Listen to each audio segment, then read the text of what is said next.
Good evening and welcome to day 3 of our Launch Hope event for Calvary Home for Children. And I am here with local pastor Alan Cawthorn, and we are going to talk about service in ministry tonight. Remember, if you are on Facebook, please like this video and comment and let us know who you are and where you're watching from. We're excited that you're here with us, so make sure you share and get more of your friends involved with us. So, Alan, can you tell us and all of our friends watching who you are and what your role at New Spring is? Absolutely. So my name's Alan Cawthorn. Grew up in Anderson. We were just talking about that before we went live, and love the city. My role at New Spring is the associate campus pastor in Anderson. Okay. And basically what that means is we have 2 associate campus pastors, Jason Wilson and I. And so Jason oversees the ministry that goes on inside the walls at New Spring, and I oversee the things that go on outside of the walls. Fair enough. Yeah. Okay. And you're married? I am. Okay. Been married for almost 19 years. 3 little boys. They are 13, turn 11 on Saturday, and turned 9 last Friday. So we're 13, 11, and 9. This is birthday season for us. Awesome. And that, being a dad is, and a husband, but being a dad is one of the most natural roles in life for me. I love it. That's awesome. Super fun. So tonight's video that we are going to share with you is, it has a focus that I'm really excited about, something that I'm super passionate about, and that is service. And so, Alan, as a pastor and a follower of Christ, how important is service to you? Yeah, I mean, I think the heart of the gospel is of God moving towards us. We believe that nothing about our circumstances intimidates God, and so he moves towards the people that he loves and cares for, and calls us to work to model ourselves after the example that he sets in that way. And so really the expression of God's character is through the way that we serve one another. And I'm sure we'll talk about it more later, but I mean, I believe there's a unique charge to serve the orphan. And the work that y'all do there, we're so grateful for and so grateful to be a part of. So thank you. I think that's sort of the heart of the gospel. Yeah, moving towards the mess. Yeah. And like an example of that is that God left heaven and Jesus and came to earth, and earth is messy, and he could have stayed in heaven and where it's beautiful. Absolutely. And you know, there's all these examples of how Jesus went to the outcast, and you know, the downtrodden of the world to run towards the mess. And so I think you're right that is part of our gospel call, is to run towards the mess. Yeah, and really the way that you see that is not just through the life of Jesus, but beginning with the fall, even in Genesis 3, where God immediately moves towards Adam and Eve in the garden, and then throughout the narrative of the Israelite, it's just them pulling away, messing things up, being the prodigal in a lot of senses, and God moving towards them and drawing them back to repentance until ultimately he sends Jesus to solve that disconnect that we had with him. And Jesus, Revelation ends with Jesus coming back. Like that is him continuing to move towards the mess. So really that's the whole message of Scripture, we believe. I love it. Yeah. I love it. Yes. So before we get into our video tonight, I do want to pause because our video tonight is sponsored by our friend at Casey's Automotive. Mr. James Smith was the owner of that business. We are so grateful for Casey's Automotive. Mr. James Smith, we are very sad to say that he passed away a few weeks ago, and he actually passed away just a few days after he made our sponsorship video that we shared on Facebook a few weeks ago. Mr. James just has a heart for this ministry and our kids and serving in this community in real ways. And we're so thankful for him and how he has partnered with us. And so we have been praying for their family and their transition and their grieving for not just their family, but also their business. And so if you are looking for a reliable mechanic, all of his crew out at Casey's are wonderful. They service all of our vehicles here at Calvary Home. My personal vehicle, it's hard to find a good mechanic. And so all of the guys out at Casey's have done a really great job taking care of us and being super honest and trustworthy. So if you're looking for a mechanic, go to Casey's Automotive and get the hookup there. But tonight we are playing this video in honor of our friend James and his family.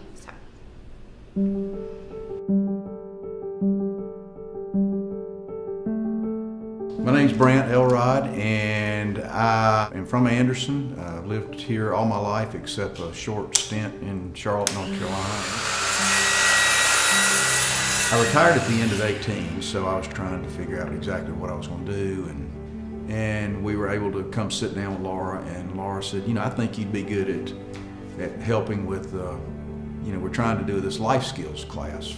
As you can see in the shop, we've got everything organized. We've got all the saws together and all the hand tools together, and we try to teach them before they leave. We make them put everything back. We teach them that everything has a place and a purpose, and in the process of doing that, we try to teach them that they have a plan and a purpose for their lives. The life skills class here at Calvary, we've got, obviously they've got a shop, pretty nice shop, they call it the barn, but we've got a lot of tools, a lot of equipment in here that is used primarily to help take care of the grounds here at Calvary. We bring the kids in during the summer, 1 day a week. We bring them in different small groups, and we teach them things that they probably would have been taught if they were at home. Watching them support each other has been pretty touching. Just to watch them meld with each other.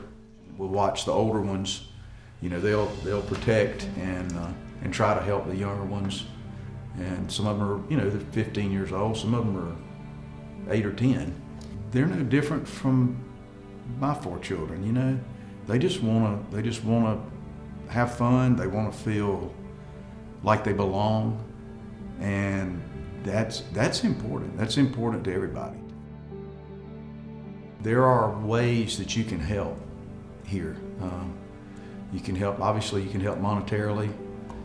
Everything we do here is trying to make the life of the house parents easier, trying to help them so they don't have to worry about a broken drawer or a broken doorknob or whatever. They can focus on the children. I do. I love these kids. I love doing what we do, and I respect everything that the staff here does. They are beyond great, and they're just focused on. They have a mission, and it's a ministry for them.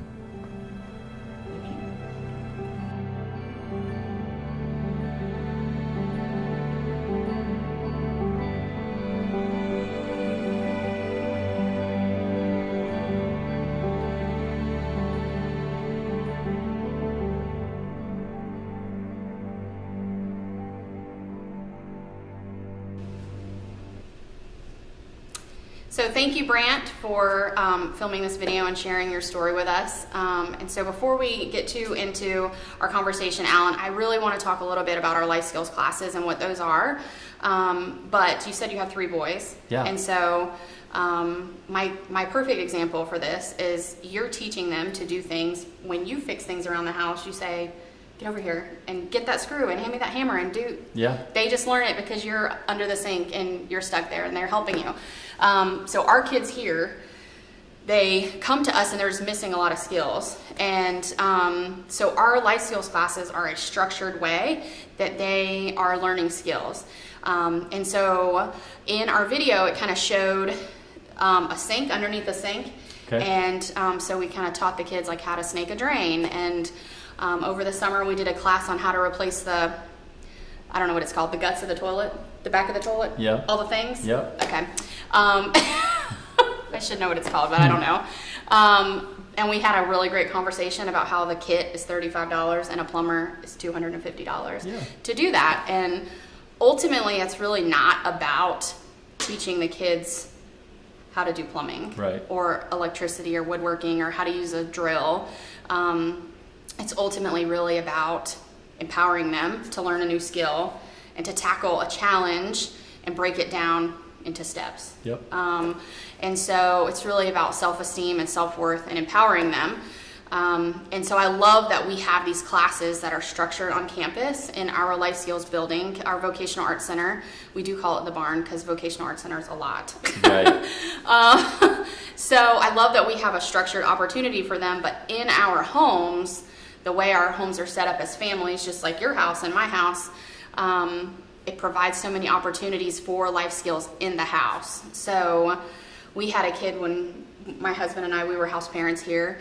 We had a kid who was 13 years old, and he was here a couple weeks, and I handed him a new set of sheets to go put on his bed, and I just said, when you go try to put these on, and if you have any issues, you can holler for me and I'll come help you. Well, after about 15 minutes, I went in and peeped in his room, and he was just driving the struggle bus because he had no idea how to put sheets on a bed. Right. Folding the fitted sheet is still a challenge, but putting the sheets on the bed I felt like he could do, but he had no idea how to do it. And so, I showed him how to put the sheets on the bed, and he told me, Miss Laura, I never slept on a bed until I came to Calvary Home. And so, it wasn't really fair for me to expect him to know how to put sheets on a bed because he'd never slept in a bed before. Right. And so our kids go through things, they have holes in their skill set that my kids and your kids, things that we've never had to worry about. And so I'm just really thankful for how we're structured in that way. And so I'm really excited about our Life Skills program and what we do. And so if you guys are watching this and you have any questions about our Life Skills program, or you want to come and see our Vocational Arts Center and hear more about it, you can just give us a call, and I would love to give you a tour and show you around, or bring your group, or if you have a special skill and you want to come teach our kids something, that's super cool. So, that's great. So Alan, how would you say that your community, whether that's your personal community or your church community, has stepped out of the church walls to serve? Yeah. Well, we're grateful for the fact that we've been able to serve alongside you guys for years. Recently, we've taken a more deliberate and distinct step into both your world and some other nonprofit partners that we have. But simple things like being able to come and do landscaping work alongside you guys has been a huge benefit to some of our younger, Fuse students, and hopefully it's been helpful to y'all. And that the mulch ended up where it was supposed to go. But then our ability to leverage the work that you guys do so well in a way that we couldn't, as an example for the people that we pastor and shepherd, because the Bible's really clear about caring for the widow and the orphan. If you believe Scripture, you see it all through the Psalms, you see it very specifically in James. And so for us to be able to point to you guys in the work that you do and highlight that in a way that gets our folks' eyes up on the issues that face foster children, really in a way that you just did, that you articulated a young man who had never slept on a bed until he got here. That's a story that you guys live. I mean, you wake up thinking about it and seeking to solve that problem. And so y'all have this experience and this wealth of knowledge that we simply don't have because we don't have the experience.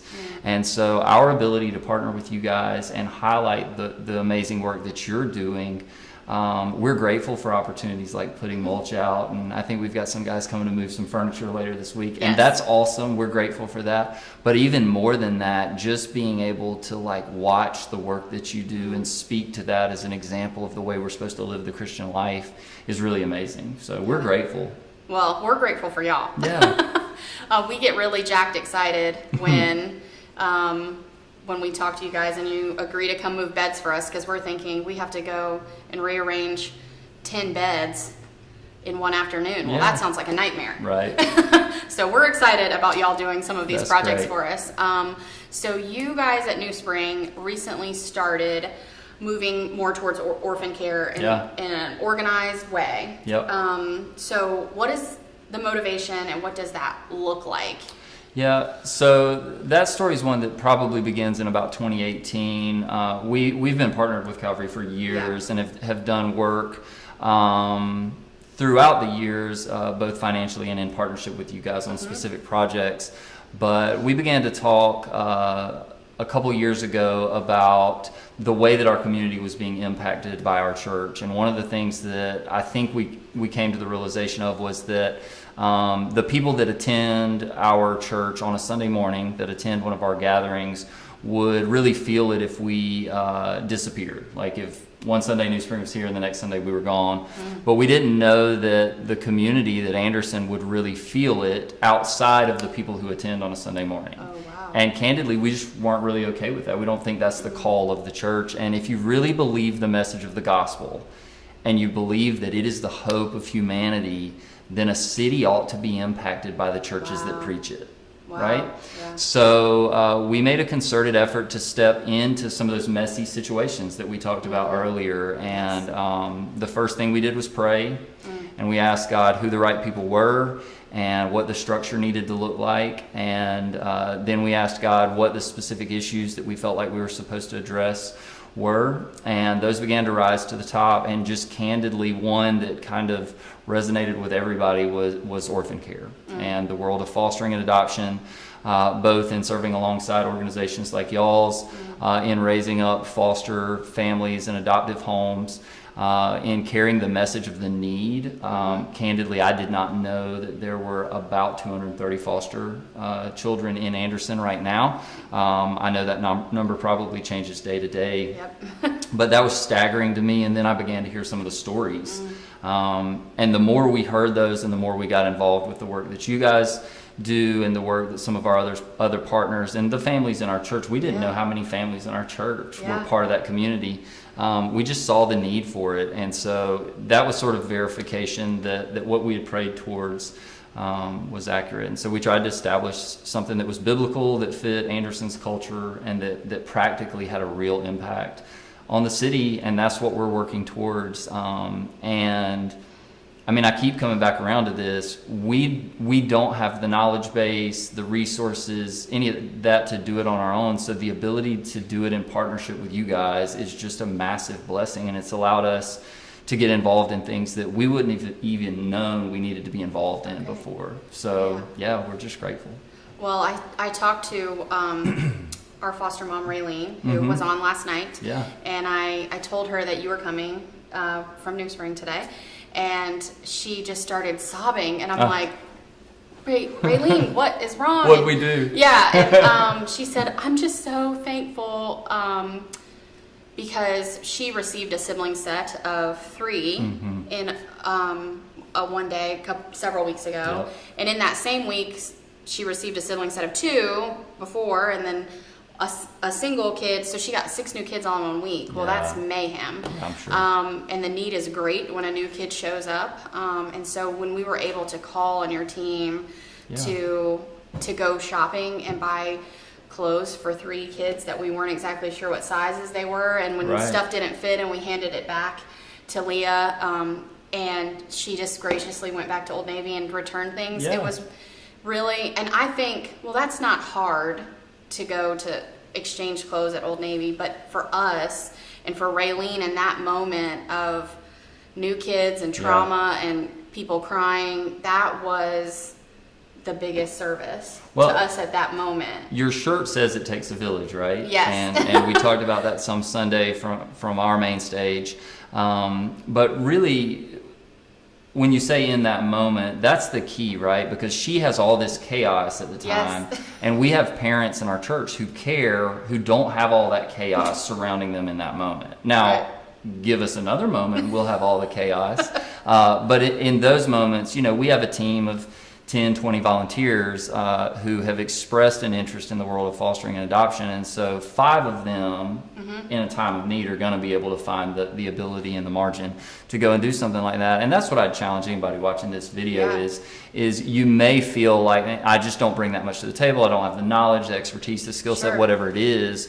But I think one of those families made dinner, maybe washed a load of clothes that day that she hadn't been able to get to. Put the clothes on the hanger and hang it up. So you guys can equip people to do that. We can equip people to do that. Other churches can equip people to do that. It's not well, Calvary does this and New Spring does this and this organization does this. That there is a village of people who, if we come together and we work together, promotes community over competition. I think we talked about that before this video kicked off. So that's right. yeah. And New Spring is huge. Yeah, we're big. My yep. husband is the pastor of a very small church, Yep. Mission Baptist, out headed towards Abbeville, and we are very small. And so I would say you're on one end of size, and we're way on the other end. Yep. And so I would just want to encourage people to not hear this as New Spring, this huge ship moving, and not just see this huge church, but also small churches can do this too. Absolutely. You just have to find where your passion is and what you can do. So it's just a matter of stepping in. Yeah. So I appreciate you talking about that a little bit. But Absolutely. so I guess with all of the ministries of Anderson, Right. why Calvary Home? Yeah. We're so grateful. Yeah, absolutely. But You're why not trying us? to talk me out of it? No.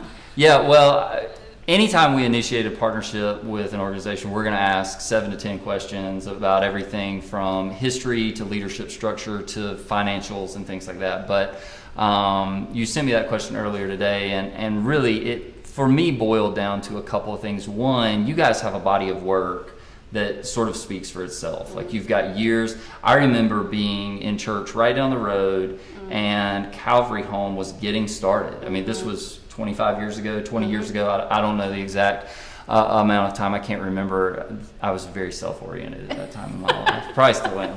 But, I remember it getting started. I remember watching it grow over time and the kind of people that were involved and the leadership that you guys had in place.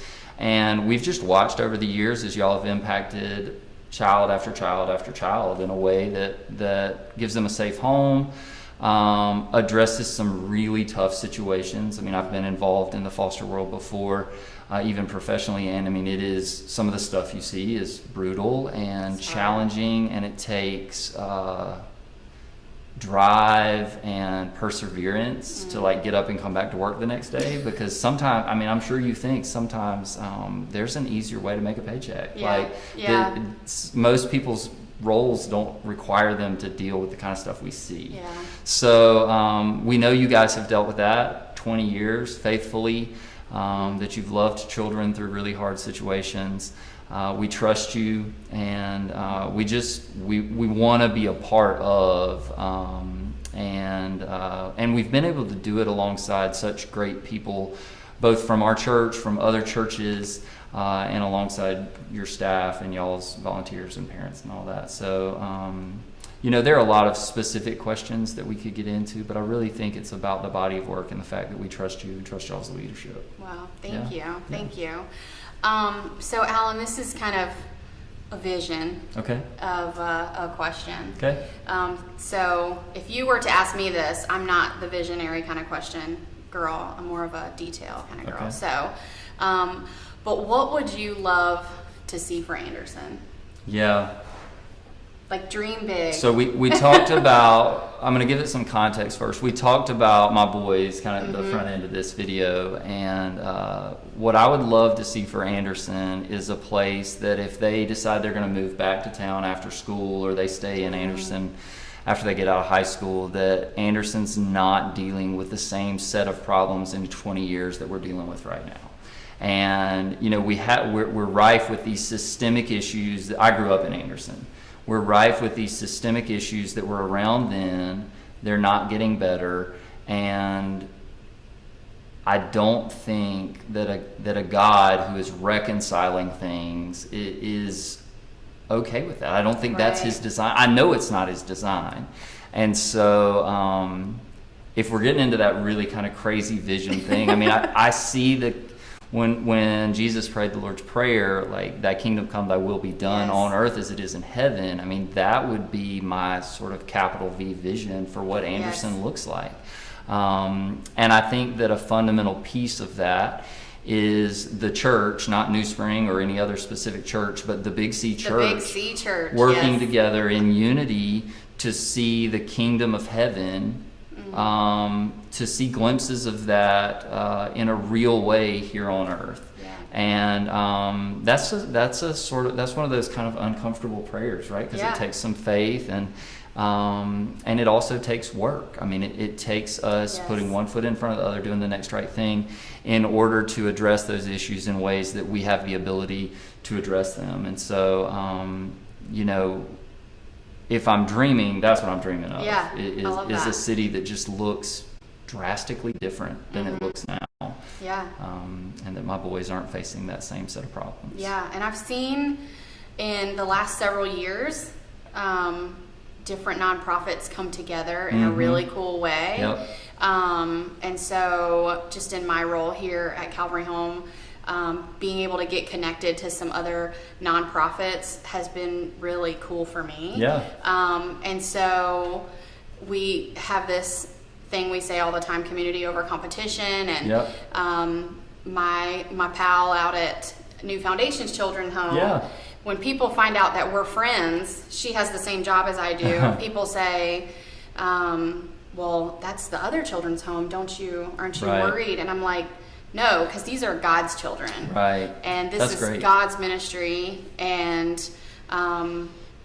it's not about competing. Right. It's about caring for the children of this community. Yeah. And so it was really sweet that Chris was calling me to encourage us as we entered into this event, and Yeah. she's got her own things to do, and I'm like, look at that's community, and I was just really jacked about that. That's so great. I love that. So That's great. So Alan, thank you so much for coming Yeah. tonight and Thanks sharing a for little bit having about me. your heart for this area and this county and our community. And so thank you to everybody who has given so far this week. We're really excited to see those things happening. Todd, Susan, Mac, thank you so much for setting up a monthly gift. That is huge. And so we're so excited about that. Monthly givers really are the ones that kind of help us make decisions for the long term. Kevin, Ducky, thank you so much for your substantial gift that is helping to change lives. So we're so grateful for you and how you have supported us and come alongside us in this way.